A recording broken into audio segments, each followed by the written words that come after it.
third part of lesson 78 and the series True or False, we're looking at the well-worn phrase of the V's of the thumbs and forefingers pointing at the shoulders and knuckles. So how often have you heard in lessons and in books and even the pundits on TV that when we look down we should be able to see two knuckles on our left hand or our lead hand, and the V formed between the index finger and the thumb, the V should point at the shoulder. True or false? Absolutely false, for so many reasons. You might use that idea of two knuckles and a V if you're teaching a bunch of kids in a Boy Scouts hat, you know, a general impression. But if you've got any level of seriousness about the game, you need much better information. So firstly, it's a question of physiology. How are you made? You know, our hands naturally hanging at 45 degrees. Our hands don't hang parallel to our thighs. They hang at 45 degrees. And they're actually opposed to each other. There's a 90-degree relationship between the palms. Can you see that? 90 degrees, okay? We're not coming out parallel here because that's not the way we're made. We're made like this. So at the moment, I can see all my knuckles and I can see my V's and they're crossing. I think that Dennis Pugh used the phrase, the butterfly effect. Well, I would agree with that. As I lean forward, my arms are hanging in. If I put my thumbs along my index fingers, you see, it's a right angle. It's the butterfly effect, okay? But the fact of the matter is that the hands are actually parallel. That if we take our forearms, that is neutral for the golfer. Now, neutral for me at 5'9" is one thing. If I was a shorter person addressing the ball, I'd probably find myself more this way and the V's pointing more to my right and more knuckles showing. And if I was a taller person, I'd lean forward and I'd probably tend to see less knuckles and the V's would be more to here. But the biggest giveaway is you can't have the same ball position for every club.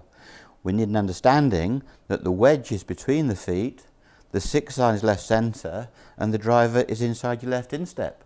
Well, if you look at that, if I just go here for you, and there's driver alignment, I can see one knuckle showing, possibly 1.5, and the V's are pointing here.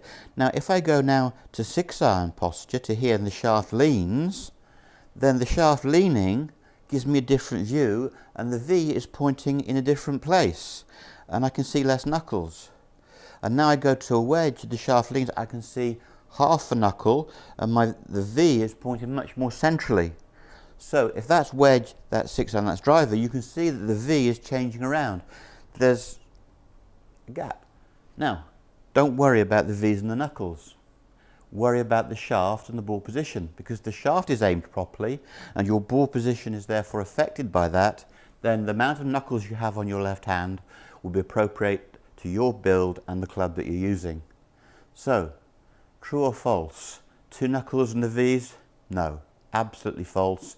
It varies from club to club. There's 13 variations again, and according to your body proportions is how many V's and knuckles you will see and where the V's are pointing, and also the shot that you're using and the type of club that you're using. All of those things will affect the ball position. So just look at that once more. That is the way that my left hand holds the club. Looking down here, I can see a V and one knuckle. Okay, or perhaps 1.5 knuckles now. 6-iron. You can see the angle of the shaft changing. So don't worry about where the V's are pointing how many knuckles. If you understand aiming the shaft and you have a parallel left thumb, which I've told you about many, many times, the parallel left thumb will give you your V's and give you your knuckles. But don't worry about where they're pointing, because that's not going to be what controls the swing. What's going to control the swing is the way you present the shaft and where the ball position is in relationship to that shaft. So you'll see with driver, there's driver and the shaft, driver, 6-iron, wedge. So if the ball position is progressive and the shaft leans, it stands to reason that you can't see the same number of knuckles and the same V's. So it's a very crude mechanism, it's not right, consign it to the dumpster.